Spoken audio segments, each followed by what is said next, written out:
အထက်တန်းကျောင်းသားဘဝရဲ့အချစ်နဲ့ဘဝသင်ခန်းစာတွေကြားကခါတီးချိုးမြင်တဲ့ခရီးတစ်ပုံဒီရုပ်ရှင်ကားလေးကဘဝဆိုတာလွယ်လွယ်လေးလို့ထင်နေတဲ့အထက်တန်းကျောင်းသားဂျင်နဲ့သူ့တငယ်ချင်းတွေအကြောင်းကိုတင်ဆက်ထားပါတယ်။တငယ်ချင်းတွေထဲမှာအစအတော့ပဲစိတ်ဝင်စားပြီးအကန့်အကောင်းနဲ့ဒေါင်း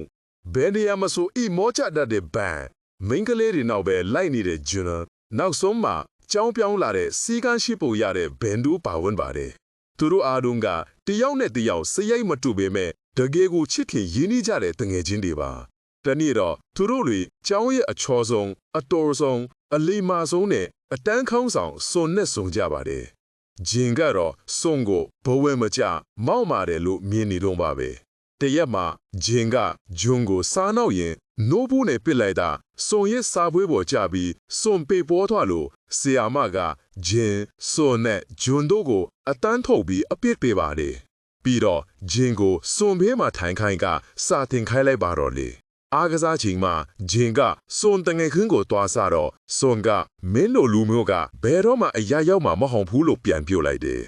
စွန်ကိုသဘောကျတဲ့ဘင်ကဂျင်ကိုဘောလုံးနဲ့ထူးလိုက်ပါသေးတယ်တနေ့စာမေးပွဲမှာစွန်ကစာအုပ်မေလို့ဂျင်ကသူ့စာအုပ်ကိုပေးပြီးသူကပဲဆီယာမရှိအပြစ်ခံဖို့ထွက်သွားခဲ့ပါတယ်ဂျင်ရဲ့စေတနာကိုစွန်တကယ်ကိုထိမိသွားခဲ့ပါတယ်ဒါပေမဲ့နောက်ပိုင်းစွန်ကကျေးဇူးတင်စကားပြောတော့ဂျင်ကကျေးဇူးတင်ရင်မုန်းလေးပါလေးယူလာပါလားဆိုပြီးစာနောက်လိုက်ပြန်တယ်ဒီလိုနဲ့ဂျင်ကစွန်ပေးတဲ့စာလေးလမ်းညွတ်စာအုပ်ဒီကိုလည်းဂယုမဆိုင်ခဲ့ပါဘူး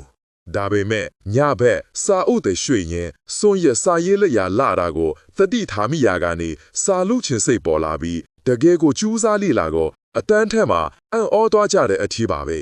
နောက်တစ်ခါကျောင်းမှာခိုးမှုတစ်ခုဖြစ်တော့ဆီယာကဒေါင်းကိုဝိတ်ကြောင်လောင်းပြောင်ပြီးဆွဆွဲလာကိုဂျင်းကကားကွယ်ပေးပါတယ်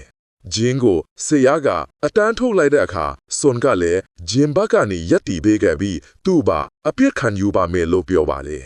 ဒါနဲ့တငယ်ချင်းဒီအားလုံးလဲစွန်နဲ့ဂျင်းဘေးနားမှာအတူတူအပြစ်ခံကြတော့စွန်တောင်ပထမဆုံးအချိန်ဂျင်းကိုလာပတဲ့မင်းကလေးတစ်ယောက်လိုမြင်မိသွားပါတော့တယ်တခါကျောင်းခီးထွက်တော့ဂျင်နဲ့ဘန်လို့ရန်ဖစ်ကြလို့ဆီယာကအပြစ်ပြေးပေးမယ်နောက်တစ်နေ့ဘတ်စကက်ဘောအတူတူကစားရင်းပြည့်လဲသွားကြပါတယ်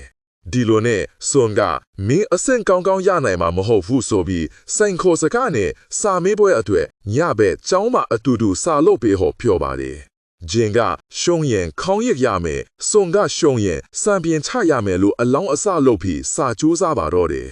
ဂျင်ကစွန်တယောက်ထဲမနေရလို့စိန်ခေါ်မှန်းထီပေမဲ့သူ့မှာဘေးမှာညတိုင်းနေရင်အစွမ်းကုန်ကြိုးစားပါတယ်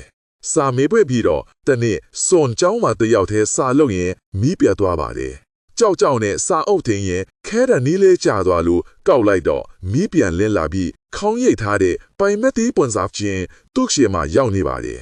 ဂျင်ရှုံးသွားခဲ့တာပေါ့အပြန်လောင်းမှာမိုးရီရွာတော့သူတို့ရေမောပျော်ရွှင်စွာမိုးရီထဲမှာဆော့ကစားခဲ့ကြပါတယ်ဒီအချိန်မှာဂျင်စွန်ကိုတကယ်ကိုချစ်မိသွားပါပြီ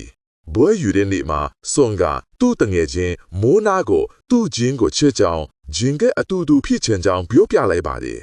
ဂျင်းကလည်းစွန်လက်မှာလက်ကောက်လီတကွင်းပတ်ပေးရင်သူ့ခန်းစားချက်တွေကိုဖွင့်ပြလိုက်တော့စွန်ရှက်ယွံသွားပြီးဘာမှပြန်မပြောလိုက်ဟဲ့ပါဘူးဒါပေမဲ့တက်ကတော်ရောက်တော့ဂျင်းကအပျော်အပါးတွေလိုက်စားရကနေစွန်နဲ့ဆက်ဆံရေးဝေးကွာလာပါတယ်တနေ့ဂျင်းကစွန်ရဓာတ်ပုံတွေထဲမှာသူ့စိမ်းတရော့ပါနေတာကိုတွေ့လိုက်တော့မနာလိုဖြစ်ပြီးစွန်ကိုပြန်ဆက်သွဲပါတယ်